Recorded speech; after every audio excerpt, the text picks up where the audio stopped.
Good morning. आइए थोड़ा सा हम प्रे करेंगे इससे पहले, फिर उसके बाद से हम डिस्कस करेंगे। सेकंड लेक्चर है। इससे पहले हम लोगों ने क्या देखा था? एमॉर्फस के बारे में देखा था, क्रिस्टलाइन सॉलिड के बारे में देखा था। ये दो चीज़ें हम डिटेल देख चुके हैं। सबसे पहले उससे पहले थोड़ा सा हम प्रे कर लें। देखिए क्या लिखा हुआ, थैंक्स गॉड, बोलेंगे आप, thanks God for giving me a beautiful life, smile. ये मुझे थोड़ा सा माहौल चेंज करें। ओके से ये चीज़ें हैं, ये चीज़ देख सकते हैं। इसमें जो अच्छा लगता है उसको आप कर सकते हैं। कमेंट करना है, सब्सक्राइब करना है, शेयर करना, ठीक है, as your wish. Okay next हम बात करते हैं। सबसे पहली बात, टाइप्स ऑफ क्रिस्टलाइन सॉलिड। देखिए हम लोगों ने टाइप्स ऑफ क्रिस्टलाइन सॉलिड, इससे पहले हमने देखा था एमॉर्फस सॉलिड और ये क्या बोलते हैं क्रिस्टलाइन सॉलिड, इन दो के बारे में देख चुका था। अब एमॉर्फस सॉलिड उतना ही तक पढ़ना था जितना हमने देखा है, इसके आगे हमें नहीं देखना। हमको अब क्या देखना है भाई? Crystalline solid. आइए क्रिस्टलाइन सॉलिड में क्या बोलता है। अब क्रिस्टलाइन सॉलिड में क्या होता था? अरेंजमेंट बहुत अच्छा होता था, एक फिक्स पैटर्न में अरेंजमेंट होता था। हमने ऐसा बात किया था। तो अरेंजमेंट जब फिक्स पैटर्न में होगा तो क्या होगा? ये तो फिक्स है, ये तो फिक्स है जो एक अच्छे तरीके से अरेंज होगा।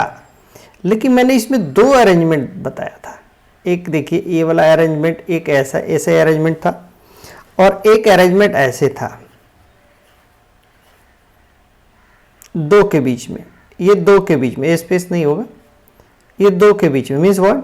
ये देखिए मैं बता रहा हूँ, ये और ये यहाँ पे एक वॉइड मिलता है, फिर से ये और ये, फिर से इस केस में देखेंगे तो ये और ये, ठीक है। तो इस टाइप से दो टाइप का अरेंजमेंट होता था। इतना तो हमको पता ही है जो कॉम्पैक्ट अरेंजमेंट होगा, ये तो मुझे पता है। चाहे जो भी हम ले लें, सॉलिड जो भी ले लें, हम कॉम्पैक्ट अरेंजमेंट होगा और ये दो टाइप का अरेंजमेंट होगा, ऐसा हम जानते हैं। तो उसी के हिसाब से बोला। इसका मतलब क्या है? ये दो पार्टिकल के बीच में अट्रैक्शन कितना है उसके बारे में डिस्कस कर लेंगे, और किस टाइप के हैं इसके बारे में भी डिस्कस कर लेंगे, तभी तो होगा। तो देखिए क्या लिखा है, on the basis of nature of constituent particle, यानी कि जो कोई भी क्रिस्टल बनाते हैं उसमें कौन सा टाइप के क्रिस्टल प्रेजेंट है, कॉन्स्टिट्यूटिंग पार्टिकल प्रेजेंट है, and force of attraction between the particle, दो पार्टिकल के बीच का फोर्स ऑफ अट्रैक्शन क्या है, उसके आधार पे, उसके बेस पे चार टाइप का, यानी कि crystalline solid are classified into 4 types. चार टाइप के क्रिस्टलाइन सॉलिड को डिवाइड किया गया, ठीक है। मैंने क्या बताया? पहली बात, ये जो चीज़ें लिखा है प्लीज़ आप नोट करेंगे और बाकायदे एकदम सीक्वेंस वाइज नोट करेंगे। बहुत सारे पैनिक चीज़ें मैंने नोट्स में नहीं देता हूँ और मैं नहीं दिया हूँ, लेकिन हाँ ये सॉलिड है, कॉन्सोलिडेटेड, एकदम बिल्कुल परफेक्ट है। आप देख सकते हैं, आप देख लीजिएगा जैसा होगा, लेकिन इसको नोट जरूर करेंगे। वेल अब देखिए, crystalline solid are classified into 4 types. कौन कौन से भाई? एक होता आयनिक सॉलिड, एक होता कोवलेंट सॉलिड, एक होता मॉलिक्यूलर सॉलिड, एक होता क्या? Metallic solid. देखिए कोवलेंट सॉलिड को कहीं कहीं नेटवर्क सॉलिड भी बोलता है, नेटवर्क सॉलिड भी बोलता है।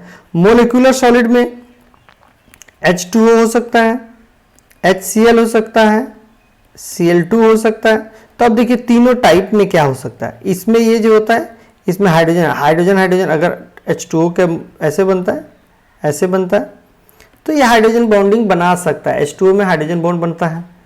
ये जो होता है HCl जो है ऐसे, तो एक प्लस होगा एक माइनस होगा। इसका मतलब क्या? इसमें पोलर जनरेट हो जाएगा, पोलरिटी जनरेट हो जाएगा।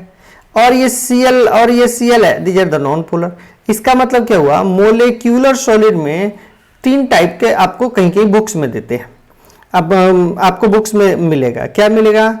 नॉन पोलर, पोलर और हाइड्रोजन बॉन्डिंग टाइप के जो भी मोलिक्यूल सॉलिड बनते हैं। जैसे आइस है, आइस को हम क्या बोलेंगे? आइस आप जानते हैं ना, आइस के केस में आपने क्या करता है, वाटर मोलिक्यूल ही होता है उसमें।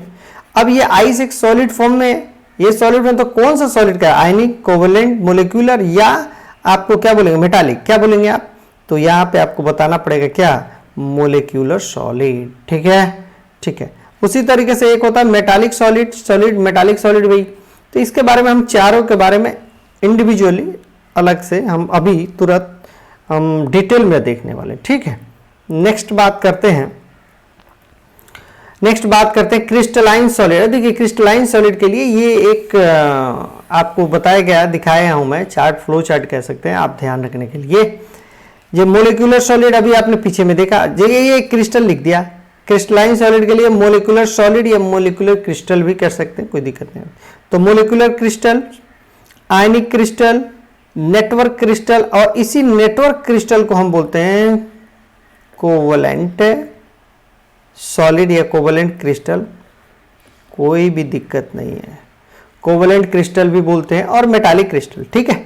और ये चार में से देखिए ये तीन तो अलग है। मोलिकुलर सॉलिड में अभी थोड़ी देर पहले बताया, देखिए ये नॉन पोलर यानी Cl2, ये पोलर है तो HCl, और ये हाइड्रोजन बॉन्डिंग बनाता है तो H2O। इस टाइप के जिसमें हाइड्रोजन बॉन्डिंग बनता है वो होता है H2O, जिसमें पोलरिटी जनरेट होता है यानी कि प्लस माइनस जनरेट होता है। ये चीज़ें मैंने अभी आपको पता होगा, कहाँ पे पढ़े होंगे आपको मैं बताता हूँ। केमिकल किसमें, बॉन्डिंग, केमिकल बॉन्डिंग का पार्ट है, 11th क्लास का पार्ट है, और हम पढ़ किस कर रहे हैं, 12th क्लास के लिए। तो वी बहुत अच्छी तरीके से हमको पता होगा। अगर आपको नहीं पता है तो इसके रिगार्डिंग भी मुझे वीडियो डालना है, क्योंकि मैं पूरे इंटायर केमिस्ट्री के लिए मैं पढ़ाऊँगा, तो इसके लिए थोड़ा सा टाइम लगेगा, लेकिन ये केमिकल बॉन्डिंग का पोर्शन है, ठीक है। ओके नेक्स्ट, अब बात करते हैं आयनिक सॉलिड। आयनिक सॉलिड के केस में क्या होता है, हम तो अब आयनिक क्रिस्टल भी कहीं कहीं लिखा होता है, कहीं कहीं आयनिक सॉलिड लिखा रहता है। ये मेरा अपना नोट्स है, मैं अपने तरीके से लिखा हूँ, और एग्जाम में आपको लिखना है तो अपने तरीके से ही लिखना है, मैंने समथिंग डिफरेंट टाइप का होना चाहिए, लेकिन ऐसा नहीं जो मीनिंग अलग हो जाए। पता चलेगा कि जो सॉलिड लिख रहे हैं लिक्विड के बारे में छाप दिए कॉपी में, वो नहीं चलेगा। वेल तो क्या लिखा हुआ, आयंस ऑफ डिफरेंट नेचर। कौन सा नेचर का, आयंस किसको बोलते हैं, पहले तो क्वेश्चन यही बनता, ions of different nature means what. ये देखिए A+ B-, ये डिफरेंट नेचर हो गया। ये दोनों के दोनों ही आयंस कहलाते हैं साहब, दोनों के दोनों आयंस हैं, लेकिन ये नेचर क्या है, एक पॉजिटिव है एक नेगेटिव है। इसके लिए अगर बोलेंगे तो ये कैटायन, इसको बोलेंगे तो ये क्या बोलेंगे, एनायन। ये दो अलग अलग हो गए, लेकिन अगर दोनों की बात करता आयंस ऑफ डिफरेंट नेचर, यानी कि दो डिफरेंट नेचर है, आयंस ऑफ डिफरेंट नेचर का होगा तो आयनिक सॉलिड बनाएगा। पहला बात, स्ट्रॉन्ग आयनिक बॉन्ड बनाएगा, ऑब्वियस सी बात है। प्लस है और माइनस है, ये प्लस माइनस जब मिलेगा आपस में तो ये दोनों में आपस में क्या हो जाएगा, स्ट्रॉन्ग आयनिक बॉन्ड तो होगा ही होगा, क्योंकि ये दोनों ही पॉजिटिव और नेगेटिव चार्ज है तो दोनों में अट्रैक्शन होता है। अट्रैक्शन क्या होता है भाई, ये जो होता है कौन सा ये था, अगर इसकी बात करें ये नेगेटिव, ये पॉजिटिव नेचर का होगा, ये नेगेटिव नेचर का होगा। अब पॉजिटिव नेगेटिव आप जानते ही हैं, जो दोनों पास पास नहीं रह सकता, उन दोनों में अट्रैक्शन तो होगा ही होगा, ठीक है। आ गए, मैं समझ पा रहा हूं आपके फीलिंग हो। वेल चले, melting point and boiling point is high. Melting point और बॉइलिंग पॉइंट हाई कब होता है, अब देखिए A+ B- इन दोनों के बीच में बहुत ज्यादा अट्रैक्शन होगा, तो क्या हो जाएगा, मोलेक्यूल काफी पास पास आ जाएगा, एकदम टाइटली हेल्ड हो जाएगा। और जब हेल्ड हो जाएगा तो उसको गर्म करेंगे तो पहली बात है, किसी ने बोला था मेल्टिंग पॉइंट क्या और बॉइलिंग पॉइंट क्या है। मेल्टिंग पॉइंट बॉइलिंग पॉइंट, ये मेल्ट कर जाएगा पानी को। सपोज दैट देखो आइस है, आइस को मेल्ट करोगे तो वाटर बन जाएगा, लेकिन आइस को बॉयल करोगे तो क्या हो जाएगा भाई, वेपर बन जाएगा। इसको बॉयल करने के लिए कहां जाना पड़ेगा, ये वाटर से गुजरते हुए बॉयल होगा। तो बॉइलिंग पॉइंट जिसका मेल्टिंग पॉइंट ज्यादा होगा तो बॉइलिंग पॉइंट पहले से ज्यादा हो जाएगा। ऐसा कभी देखा है, ये बॉइलिंग मेल्टिंग पॉइंट कम हो बॉइलिंग पॉइंट कम? अगर ऐसा है तो कुछ एक्सेप्शन होगा, वो आगे चल करके जो मिलेगा हम बात करेंगे, अभी यहाँ पे राइट नो नहीं। नेक्स्ट बात करते हैं, it is electrostatic attraction between the cation and anion. Okay देखिए, attraction between cation and anion, ये कैटायन और ये एनायन हम जानते हैं इन दोनों के बीच से, इन दोनों के वजह से ही हमारे पास यहाँ सॉलिड का फॉर्मेशन हो रहा है। तो इन दोनों के बीच में तो कुछ तो अट्रैक्शन है, तभी तो ये पास पास आ रहे हैं। अगर इन दोनों के बीच में अट्रैक्शन है तो उसको बोलते हैं, इट्स कॉल्ड इलेक्ट्रोस्टैटिक अट्रैक्शन। ये पॉजिटिव नेगेटिव हमेशा बात करेंगे, एवरीवेयर मैं बात करूंगा। प्लस और माइनस का जो अट्रैक्शन होता है, they is equal to electrostatic attraction everywhere. मैं आपसे डिस्कस करूंगा जब भी बात करूंगा, तो please be remember this thing. Okay, तो ये देखिए cation anion, cation anion, cation anion, cation anion, ये देखिए कैटायन एनायन। कभी कभी विद्यार्थी ऐसे लिख देता है सोडियम Na2O, तो ये लिखेगा +2 और माइनस, इट्स रॉन्ग, ये गलत है। सोडियम के ऊपर ऑलवेज प्लस चार्ज होता है। ये तो 2 सोडियम है ना साहब, ये देखो ना, ये सोडियम 1, ये सोडियम 1, ये प्लस और ऑक्सीजन माइनस, इन दोनों से ये जुड़ा हुआ ऐसे। तो कहने का मतलब ये कभी नहीं कहते ये इसके ऊपर में ये दोनों का चार्ज जो है यहाँ पे रख दें, नहीं, गलत हो जाएगा। ये तो है ना आपके पास, ये इससे मल्टीप्लाई करो, ठीक है, उस तरीके से हमको होता है। तो आयनिक सॉलिड के केस में हमने देखा। अब इसमें थोड़ा सा मैं स्ट्रक्चर बना करके आपको थोड़ा सा पिक्चोरियल रिप्रेजेंटेशन जो कहते हैं उसको मैं थोड़ा दिखाऊंगा ताकि आप आसानी से समझ पाएं, ठीक है। आइए यहाँ देखते हैं। अब आपको ये बताना है, आपको ये देख सकते हैं। खैर ये आयनिक सॉलिड है, आयनिक सॉलिड में क्या मैंने बताया A+ और B- से बनता है। इसका मतलब जो A को कौन सराउंड करेगा, B सराउंड करेगा, एवरीवेयर B सराउंड करेगा, और B को कौन सराउंड करेगा भाई, A सराउंड करेगा, ऐसा कुछ होगा, यस सर नो। तो अब देखिए ये सोडियम आयन है, यहां पे भी सोडियम आयन लिख दो, यहां पे भी सोडियम आयन लिख दो, यहां पे भी सोडियम आयन लिख दो, और यहां पे भी सोडियम आयन, क्या लिख सकता हूं क्या। अब देखिए क्योंकि ये कलर चेंज कर दिया, आप ही के लिए ये सब कारीगरी किया गया। वेल ये देखिए फ्लोरीन माइनस, इसका मतलब फ्लोरीन माइनस, इसका मतलब फ्लोरीन माइनस, इसका मतलब फ्लोरीन माइनस, है ना, और ये तो फ्लोरीन माइनस है ही। इसका मतलब ये जो सोडियम है किससे टच में है, ये देखिए फ्लोरीन से टच में है, ये देखिए फ्लोरीन से टच में है, फ्लोरीन से टच में है, फ्लोरीन से टच में। क्या इस सोडियम से टच में है, नो नहीं है, ये टच में नहीं है, ये टच में नहीं है, ये टच में नहीं है। इसका मतलब कि जब भी सोडियम होगा यानी कि कैटायन होगा ऑलवेज एनायन से टच में होगा, और एनायन होगा कैटायन से टच में। अब देखिए ये फ्लोरीन है, फ्लोरीन आयन में किससे किससे टच में, देखिए ये सोडियम से टच में है, ये सोडियम से टच में, ये सोडियम से टच में, इधर भी देखेंगे तो इधर भी सोडियम होगा, इधर भी सोडियम होगा, इधर भी टच में रहेगा, ठीक है। तो उस तरीके से आयनिक बॉन्ड आप जानते हैं, इसको आप 12th में हैं तो आप बहुत अच्छे से जानते हैं, ठीक है। सेम एज ऑक्सीजन माइनस है और ये Mg+ है। ये देखिए मैग्नीशियम में मैग्नीशियम में मैग्नीशियम मैग्नीशियम में MgO का ये स्ट्रक्चर है और सोडियम फ्लोराइड का स्ट्रक्चर, ठीक है। नेक्स्ट की बात करते हैं सेम। अब बात करते हैं यहाँ पे आपने कहा जो A+ और B- इसके वजह से बनता, क्वेश्चन ये बनता है A+ बनता कैसे है, B- बनता कैसे है। तो ये वंस अगेन केमिकल बॉन्डिंग का चीज है और आप बहुत अच्छी तरीके से जानते हैं कि अब देखिए सोडियम आयन है, सोडियम एटम लिखा हुआ है, इसमें कितना होता है, ये प्रोटॉन है, ये इलेक्ट्रॉन है। जब इलेक्ट्रॉन, प्रोटॉन तो हम जानते हैं जो वो रिलीज कर नहीं सकता, इलेक्ट्रॉन आउटर मोस्ट ऑर्बिट पे होगा उसको रिलीज कर देगा, और एक इलेक्ट्रॉन रिलीज करेगा तो क्या हो जाएगा, देखिए पहले कितना था 11, अभी कितना है 10, 11 से क्या चले गया 10।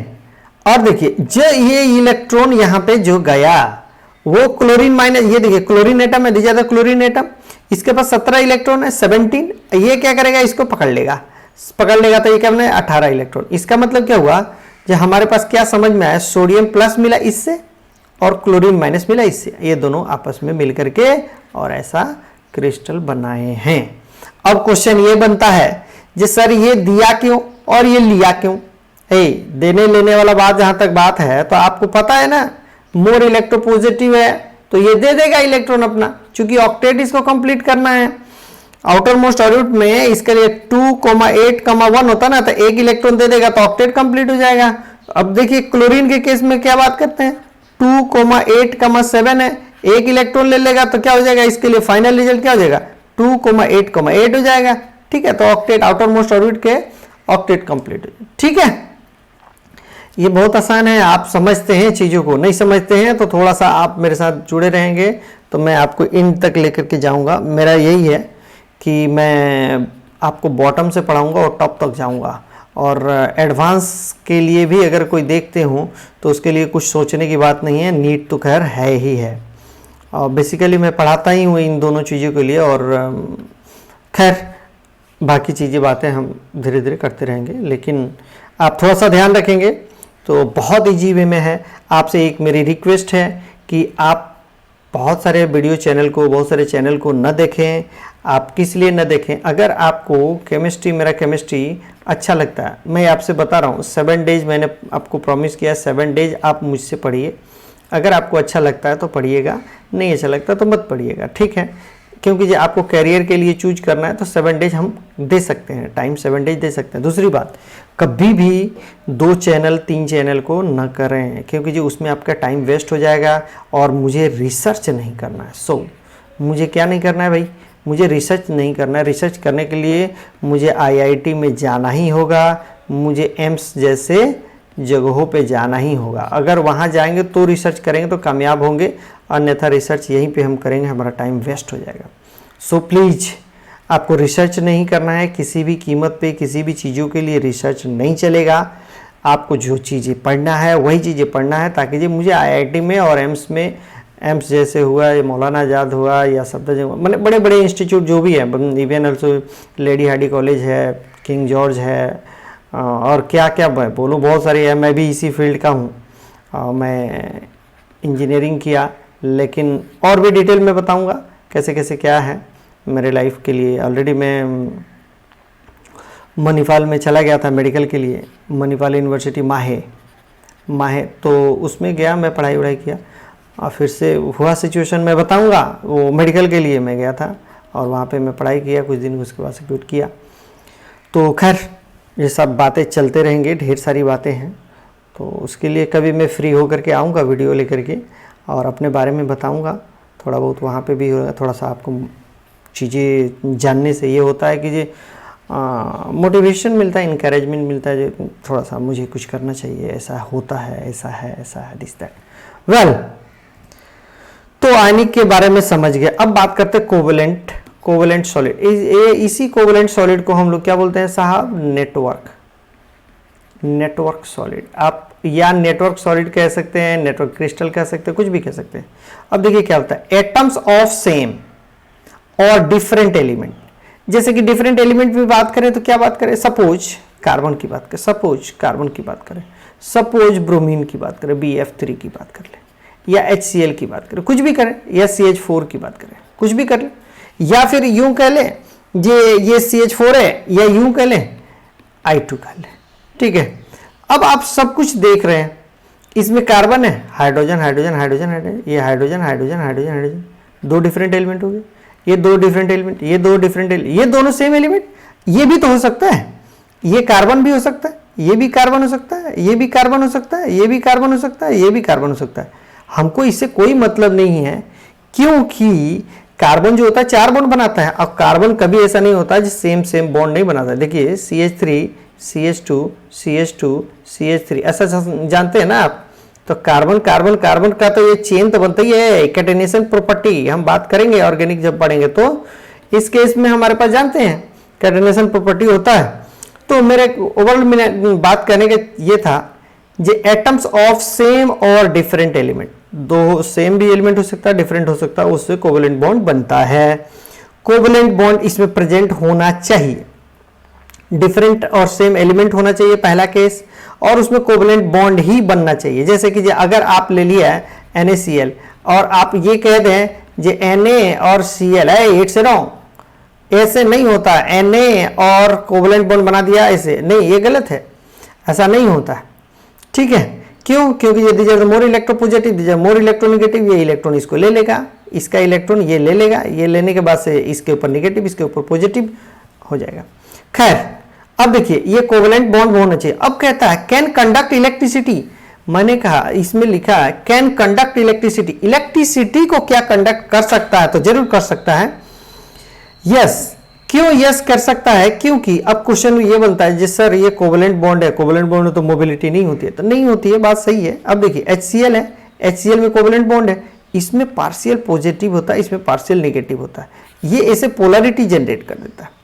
प्लस माइनस का जैसे पोलैरिटी जनरेट होगा ना, तो कुछ इलेक्ट्रिसिटी ये भी कंडक्ट करता है। मैंने ये नहीं कहा जो हर एक जो होते हैं, जितने सारे होते हैं वो कर जाएंगे। जैसे कि डायमंड ये जो शेप जो दिखाया, ये जो है ये डायमंड का है। अगर ये डायमंड है तो क्या इलेक्ट्रिसिटी कंडक्ट करता है? नहीं, इलेक्ट्रिसिटी वो कंडक्ट नहीं करता है। या ये इसमें आपको देखेंगे तो कहेगा bad conductor of electricity, but good conductor of heat, ऐसा होता ना। तो खैर उसके लिए हम बात करेंगे, इसमें फ्री इलेक्ट्रॉन नहीं होने की वजह से होता है, तो कैन कंडक्ट इलेक्ट्रिसिटी कर सकता है, HCl जैसे कर रहा है, HCl जैसे कर रहा है उसे कर सकता है, करता है। ओके, उसके बाद लेकिन हम वो इलेक्ट्रिसिटी कंडक्ट करने के बारे में नहीं पढ़ रहे, हम सॉलिड पढ़ रहे हैं, कोवेलेंट सॉलिड पढ़ रहे हैं। तो जिसमें कोवेलेंट बॉन्ड बनता है वो सॉलिड फॉर्म में आता है, तो that is the covalent solid, that's all. अब कहता है जो melting point and boiling point, ये क्वेश्चन में मेल्टिंग पॉइंट और बॉइलिंग पॉइंट का क्या सीन है, तो क्या सीन है। मेल्टिंग पॉइंट बॉइलिंग पॉइंट लिखा है हाई है, क्या हाई है, जरूर हाई है, लेकिन क्या आयनिक से भी हाई है, नहीं, आयनिक सबसे ज्यादा आयनिक होगा, फिर कोवेलेंट होगा, फिर मोलिकुलर होगा, फिर से कोवेलेंट, आगे हम देखेंगे। बट इसके लिए भी हम तो बात करते हैं तो क्रिस्टलाइन सॉलिड है और एमॉर्फस सॉलिड है, हम दो ही इसका अब टाइप देख रहे हैं, इस तो पढ़ना नहीं है, इसका टाइप देख रहे हैं। तो इसका तो melting point boiling point high है ना, क्यों हाई है, क्योंकि कंपैक्ट अरेंजमेंट है। अब इसमें आप कंपेयर करें, जो आयनिक के केस में कौन होगा, कोवेलेंट के केस में कौन होगा, सब डिफरेंट करेंगे तो वो अलग रिजल्ट आएगा। बट कोवेलेंट कैरेक्टर की बात कर रहे हैं, कोवेलेंट सॉलिड की बात कर रहे हैं, तो मेल्टिंग पॉइंट बॉइलिंग पॉइंट इसमें भी हाई होता है, राइट। ओके, कोवेलेंट सॉलिड जो होता है सॉफ्ट भी हो सकता है, हार्ड भी हो सकता है, सॉलिड के फॉर्म में रहेगा, लेकिन कोई ऐसा सॉलिड मिलेगा सॉफ्ट सॉलिड होगा, कोई ऐसा मिलेगा हार्ड सॉलिड होगा। जैसे कि आप देखते हैं, ये देखिए ना, इसमें भी कोवेलेंट, इसमें भी कोवेलेंट, दोनों कोवेलेंट है, लेकिन ये बहुत हार्ड होता है, ये बहुत हार्ड होता है, ये सॉफ्ट होता है। आप देखे होंगे ये सॉफ्ट ग्रेफाइट कहां मिलता है भाई, जब पेंसिल होता है ना, पेंसिल के बीच में जो एक ब्लैक कलर का होता है, तो उसको देखते हैं आप, ऐसे रफ करते हैं, ऐसे करते हैं, तो ये क्या होता है, धीरे धीरे शाइनिंग करता है। शाइनिंग करता है मतलब क्या, उसका लेयर खत्म होता है। तो इसके लिए कहाँ पढ़ेंगे हम, कार्बन फैमिली जब पढ़ेंगे ना, हम कार्बन फैमिली जब पढ़ाऊंगा मैं, उस समय मैं बताऊंगा ये ग्रेफाइट का स्ट्रक्चर क्या होता है, कैसे मोबिलिटी, कैसे इलेक्ट्रिसिटी कंडक्ट करता है, क्या क्या, दैट्स ऑल ओवरऑल वहां पे देखेंगे। वेल, सिलिकॉन कार्बाइड के बारे में बात करें तो सिलिकॉन कार्बाइड भी कोवेलेंट कैरेक्टर का SiC होता है, दोनों ही एक ही खानदान का है। आप देख सकते हैं दोनों ही सेम खानदान का है, तो जिसकी वजह से ये दोनों ही प्रॉपर्टी शो करता है। तो सिलिकॉन कार्बाइड जो होता है वो भी कोवेलेंट कैरेक्टर शो करता है। अब क्वेश्चन आता है मोलिक्यूल, आप देख सकते हैं यहाँ पे कोवेलेंट बॉन्ड होना जरूरी है, कार्बन कार्बन एटम है, जरूरी है, कार्बन कार्बन एटम है, कुछ और भी हो सकता है, यहाँ पे कार्बन हो सकता है, यहाँ पे कुछ और हो सकता है, या यूं कहें ये कार्बन हो सकता है और ये हाइड्रोजन भी हो सकता है, इसमें भी पॉसिबल, ऐसे भी हो सकता है, क्योंकि हमने ऊपर में ही लिखा है यहाँ पे डिफरेंट एलिमेंट भी हो सकता है, एज वेल एज क्या सेम भी हो सकता है।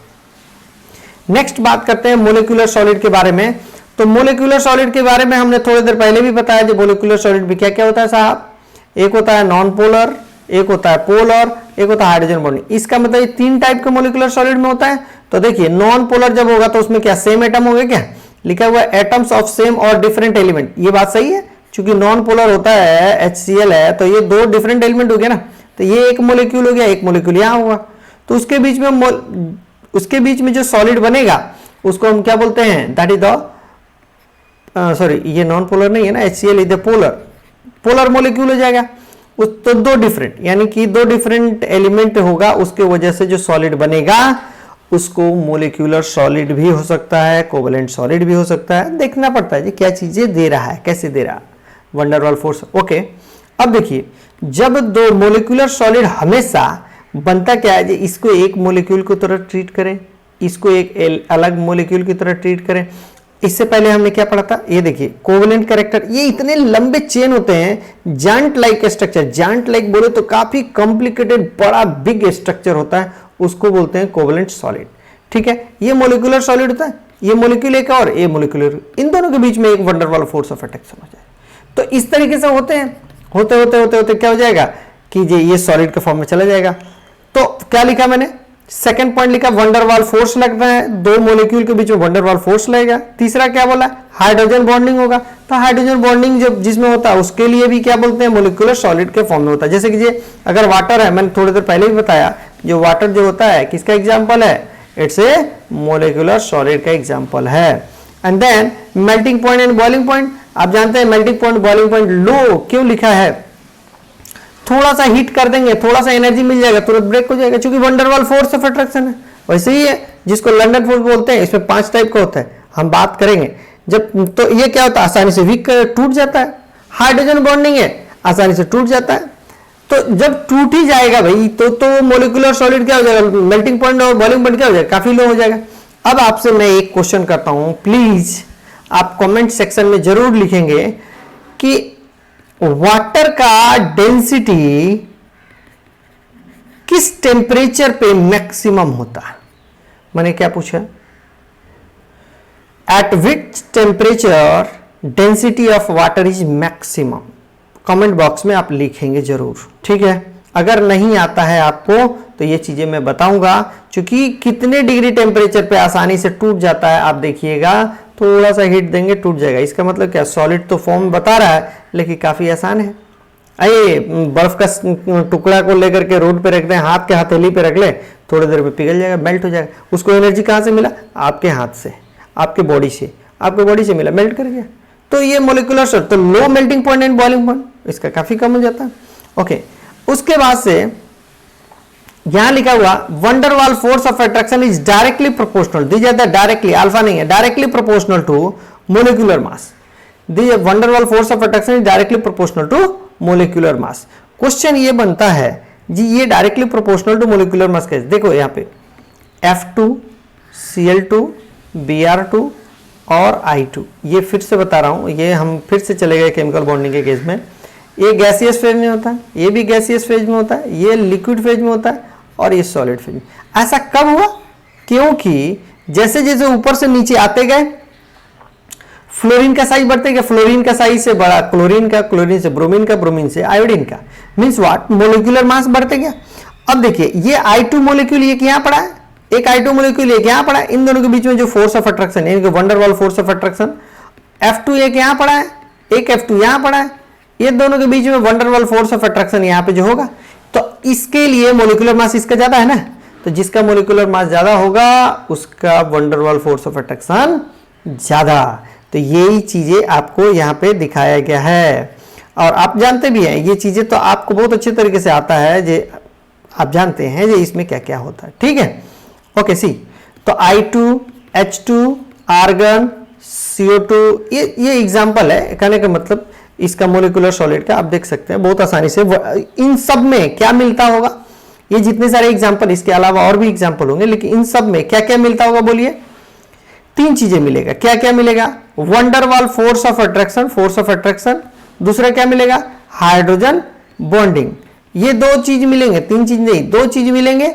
और वंडरवाल फोर्स ऑफ अट्रैक्शन किसकी ज्यादा होगी, किसकी ज्यादा होगी, जिसका। अगर तीसरे की बात करें तो क्या बोलेंगे, हाइड्रोजन बॉन्डिंग भी मिलता, हाइड्रोजन बॉन्डिंग तो लिख दिया।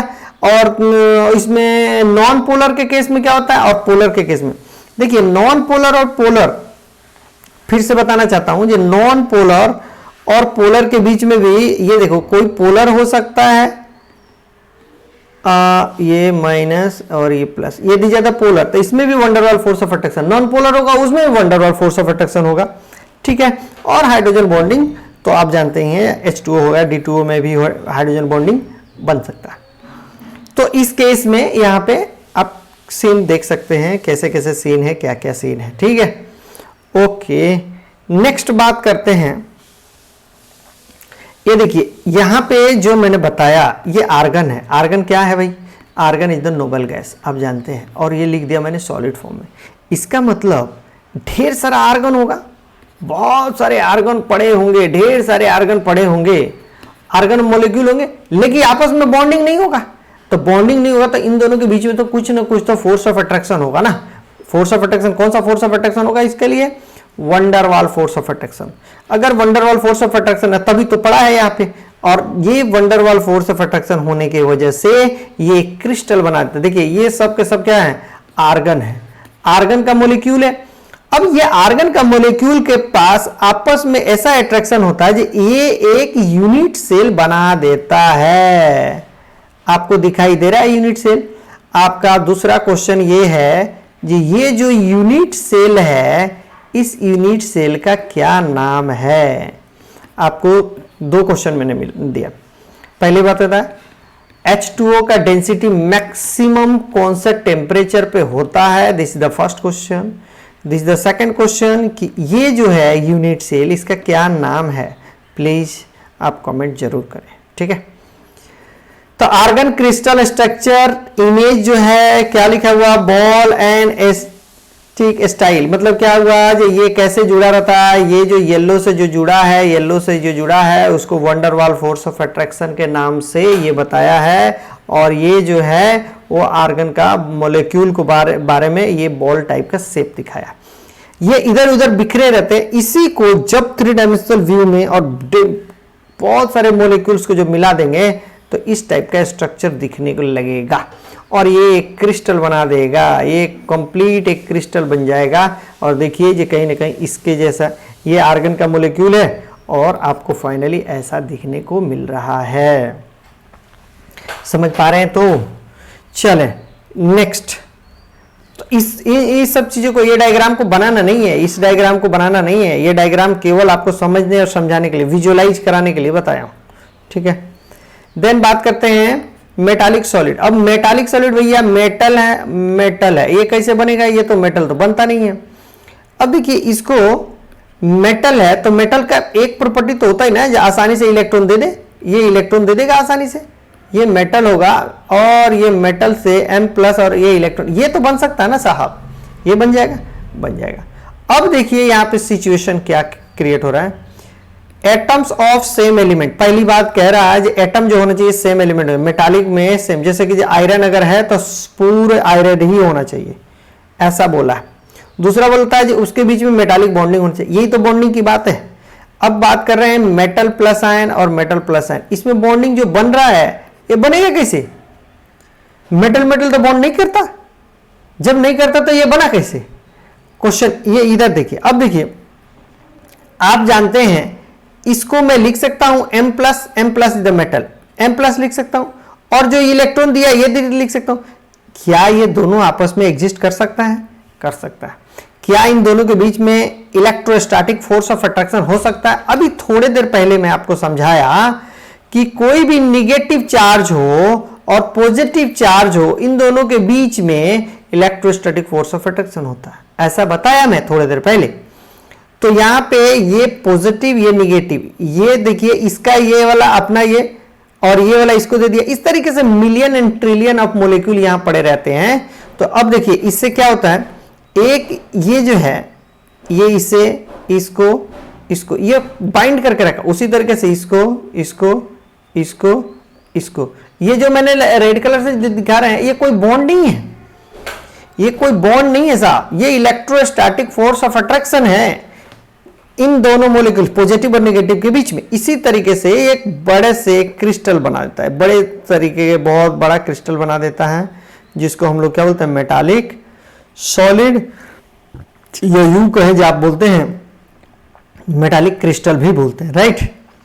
ओके, नेक्स्ट बात करते हैं a strong electrostatic force, a strong electrostatic attraction between the kernel and the core electron. Question ये बनता है कर्नल क्या है, कोर इलेक्ट्रॉन क्या है? तो मैं एक छोटा सा समझा दूं। यहाँ पे देखो मेटल है, मेटल के प्लस चला जाएगा प्लस इलेक्ट्रॉन, अगर ये जाएगा तो these are the core electron, या इसी को बोलते हैं mobile electron, these are the core electron या मोबाइल इलेक्ट्रॉन। और ये जो होता है कर्नल, KERNEL, ये वो कर्नल की बात नहीं कर रहे हैं जो बॉर्डर पे हैं, ये बॉर्डर पे देख ही रहे हैं क्या सिचुएशन है। अरे यार इस बॉर्डर से एक चीज आया, वो हमारे आर्मी लोग जो हैं, जो भी हैं सोल्जर, इतनी मेहनत करते हैं, अगर हम लोग थोड़ा सा उनके लिए कुछ कर सकते हैं तो हम लोग को करना चाहिए। एक 2 दिन पहले मैंने एक वीडियो देखा था, किसी आर्मी ने ऐसा पोस्ट किए थे कि ये चाइना ने हम लोग को बहुत परेशान कर रहा है, हम लोग को बाइकआउट करना चाहिए, दिस दैट। मुझे काफ़ी अच्छा लगा, मैं काफ़ी इमोशनल हो गया जी, यार हम लोग इनके लिए क्या कर सकते हैं।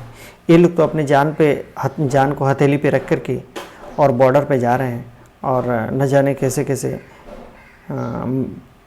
शहीद हो रहे हैं, बहुत पेनफुल है यार। तो अगर आप से संभव हो सके, और संभव होता ही है, अगर आप चाहते हैं तो होता है, तो चाइनीज़ जितने भी प्रोडक्ट हैं उसे अवॉइड किया जाए, ज़्यादा अच्छा है। खैर आज का न्यूज़ है 59 ऐप्स को तो बंद कर दिया गया है, तो ये तो मेरे लिए बहुत आई एम वेरी ग्लैड, ये मैं बहुत खुश था इसके सुन करके। 59 ऐप्स को बंद कर दिया गया, चाइनीज़ ऐप को। वेल तो मेरा कहना यही है कि चाइनीज़ प्रोडक्ट को कम परचेज किया जाए, जो है उसको तोड़ने की ज़रूरत नहीं है, जो है उसको बिखेरने की ज़रूरत नहीं है, लेकिन जो फर्दर जो हम खरीदने वाली बातें हैं, चूँकि जो हम खरीद चुके हैं उसका तो इकोनॉमी उसको ले चुका है, उसको रेवेन्यू जनरेट हो चुका है, और मैं उसको अगर तोड़ूंगा तो मेरा नुकसान होगा, तो वैसे नहीं करेंगे हम। लेकिन जो फर्दर हम एक्शन ले रहे हैं उसके लिए देखें कि मेड इन चाइना है क्या, अगर चाइना है तो बाइकआउट करें, क्योंकि हमारे लिए दूसरा कोई रास्ता नहीं है। और इस स्थिति में पहले तो एक कोविड-19 के केस में बहुत उसने बुरा दिया, और केवल अपने कंट्री का नहीं पूरे वर्ल्ड को दिया। और दूसरी बात यह है कि अभी जिस तरीके से उसका मोटिव है वो अच्छा नहीं है अच्छे सरहद में।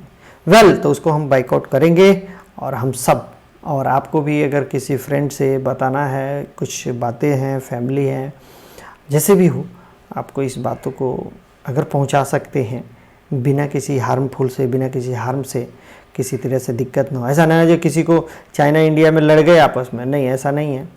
इट्स ओके यार, सबका अपना अपना परसेप्शन होता है, लेकिन इतना ही हम कहेंगे कि चाइना तो ठीक नहीं है। हम जिस कंट्री में रह रहे हैं, अगर मेरे कंट्री पे कोई आँच उठाता है तो शायद हम उसे सही नहीं मानेंगे। ठीक है, हम नहीं जानते जो इंटरनल मैटर क्या है क्या नहीं है, लेकिन हम तो इतना जानते हैं जो कोविड-19 सही नहीं है।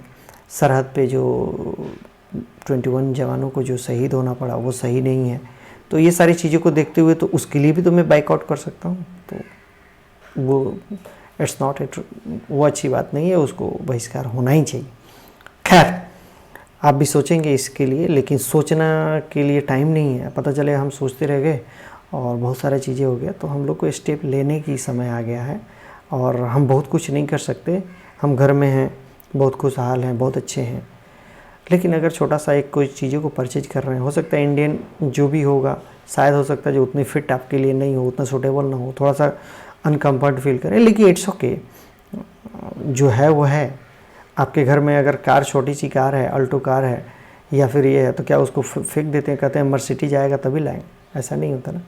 तो ये सब चीज़ें नहीं होनी चाहिए। वेल देखते हैं, बहुत सारी बातें हैं। तो मैंने क्या बताया, मोबाइल इलेक्ट्रॉन और कोर इलेक्ट्रॉन के बारे में बता रहा था। तो कोर इलेक्ट्रॉन आप जानते हैं, जो इलेक्ट्रॉन रिलीज किया उसको कोर इलेक्ट्रॉन या मोबाइल इलेक्ट्रॉन बोलते हैं, और कर्नल उसको बोलते हैं, जो ये कर्नल, ये इसको कर्नल बोलते हैं। ठीक है, ठीक है। High melting point and boiling point, फिर से यहाँ पे आया high melting point, boiling point. हम कंपेयर कर रहे हैं एमॉर्फस और क्रिस्टलाइन के केस में, अगर हम कंपेयर करें। लेकिन अगर हम बात करते हैं आयनिक के केस में, कोवलेंट के केस में, एज वेल एज इससे पहले मोलिकुलर सॉलिड के केस में, इसके अब मेटालिक सॉलिड की बात कर रहे हैं, अगर हम इससे कंपेयर करेंगे तो हमारे पास ऑर्डर में चेंजिंग आ सकती है। लेकिन इसीलिए यहाँ पे लिखा हुआ, जो लिखा हुआ high melting point and boiling point, only for किसके लिए, यानी कि ये सपोज मेटालिक सॉलिड किसको बोलते हैं, रॉड को बोलते हैं ना। रॉड को क्या 25 डिग्री सेंटीग्रेड पे मेल्ट हो जाता है? नहीं होता। 100 डिग्री पे मेल्ट हो जाता है? नहीं होता है। आप देख सकते हैं 100 डिग्री पे भी मेल्ट नहीं होता, तो कहने का मतलब है हम तो कह ही सकते हैं भाई मेल्टिंग पॉइंट और बॉइलिंग पॉइंट हाई होता है। हम क्या कह सकते हैं, melting point boiling point high होता है। हमको इतनी याद रखना है, हमको बहुत रिसर्च नहीं करना है। प्लीज़ रिसर्च करने के लिए IIT में पहुँचे आप, रिसर्च करने के लिए एम्स में पहुँचे आप, रिसर्च करने के लिए मौलाना आज़ाद जैसे कॉलेज में, बड़े बड़े कॉलेज में, grand medical college, lady Hardy college, king George, PMCH, और न जाने हर एक स्टेट का अपना अपना बेस्ट कॉलेज है, उसे पहुँचे फिर रिसर्च करें, अभी नहीं। कंडक्ट इलेक्ट्रिसिटी, क्या इलेक्ट्रिसिटी को कंडक्ट करेगा? जरूर करेगा। क्यों करेगा भाई? मोबाइल इलेक्ट्रॉन है, मोबाइल इलेक्ट्रॉन है, यानी कि इलेक्ट्रॉन इधर उधर मूव करेगा, फ्री इलेक्ट्रॉन है। जब इलेक्ट्रॉन मूव करने लगेगा तो ऑब्वियस सी बात है क्या हो जाएगा, इलेक्ट्रिसिटी को कंडक्ट करेगा। जैसे कि जो आयरन है, कॉपर है, सीजियम है, लिथियम है, सोडियम है, ये सब चीज़ें सारे एग्जाम्पल्स हैं। ऐसा नहीं है इतने ही एग्जाम्पल हैं जो मेटालिक सॉलिड में, नहीं, और भी सारे एग्जाम्पल है, लेकिन एज यूजुअल है सारी चीज़ें आप जानते हैं। मेटल जान गए तो मेटालिक सॉलिड जान गए। मेनली आपको इसमें जानने की जरूरत क्या थी, कर्नल क्या है, कोर इलेक्ट्रॉन क्या है, मोबाइल इलेक्ट्रॉन क्या है, मेल्टिंग पॉइंट, बॉइलिंग पॉइंट, तो ऐसे आप देख कर समझ सकते हैं। अब मेटालिक सॉलिड बनता कैसे है, वो चीज़ें आपको देखने की ज़रूरत थी। इसे कॉपी पे लिखेंगे, इसे कॉपी पे बनाएंगे आप अपने, ये इजी है, बहुत आसान है, आप कर पाएंगे ये सब चीज़ें। कर्नल जो होता है किसको बोलते हैं, मोबाइल इलेक्ट्रॉन की। चूँकि आप जब भी 12th का एग्ज़ाम देने जाएंगे तो उस 12th के एग्ज़ाम में आप इस तरीके से अगर रिप्रेजेंट करते हैं, मैं हर एक डायग्राम हर एक चीज़ों को कोशिश करता हूँ जो डायग्राम से रिप्रेजेंट करूँ। उसे कॉपी में जब आप रिप्रेजेंट करेंगे, जब नोट डाउन करेंगे, तो आपको बहुत ज़्यादा हेल्प मिलेगा, बहुत ज़्यादा हेल्प मिलेगा। ओके, और मल्टीपल चॉइस क्वेश्चन जो लोग एडवांस के लिए बात कर रहे हैं, मल्टीपल चॉइस क्वेश्चन में इस टाइप से ही देता है, कर्नल और कोर इलेक्ट्रॉन का नाम डाल देगा और कुछ और बातें कर देगा मेटालिक सॉलिड के बारे में, और उसमें ये भी मल्टीपल चॉइस क्वेश्चन में ये कर्नल और कोर इलेक्ट्रॉन के बारे में भी डाल देगा। ठीक है, नीट के भी बारे में डाल सकता है। नीट है, नीट तो खैर नीट का तो ये एरिया है, नीट तो यहाँ से उठा सकता है। वेल ओके, ये रहा आपके पास आज का लेक्चर। हम लोग यहीं पे एंड करेंगे, और ये आपके लिए मैं बनाया हूँ, तो आप देख सकते हैं। सब्सक्राइब कर दीजिएगा, शेयर कर लीजिएगा, लाइक कर दीजिएगा, कमेंट तो ज़रूर कीजिएगा, ताकि जब मैं कैसे पढ़ाता हूँ आपको ये पता चले, और ये पता चलेगा तो मुझे बहुत खुशी होगी। चाहे अच्छा हो चाहे ख़राब हो, आप जब कमेंट करेंगे तो उसमें अगर ख़राब होगा तो मैं सुधारूंगा, अगर अच्छा होगा तो मैं और एनर्जेटिक होकर के और ज़्यादा और रेगुलर पैटर्न वे में मैं वीडियो को कोशिश करूंगा। मुझे ऐसे लगेगा जो कुछ बच्चे तो हैं जो मुझे उनको ज़रूरत है, तो उसके रिगार्डिंग मैं इसके लिए करूंगा। ठीक है, चले तो thank you so much, thank you so much.